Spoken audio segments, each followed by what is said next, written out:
Okay, this customer complains that after the vehicle gets warmed up, he tries to crank it and the vehicle turns over but does not start. We have scanned it with the scan tool and it is showing a crankshaft position sensor. And that seems to be something a lot of people overlook. And it's not just on the S10s. This is a 98 S10.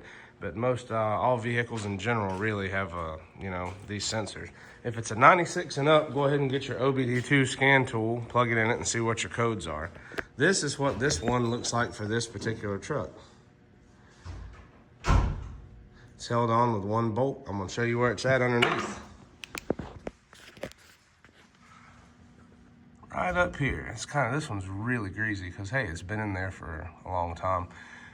But you take that one bolt out, you unsnap this connector here.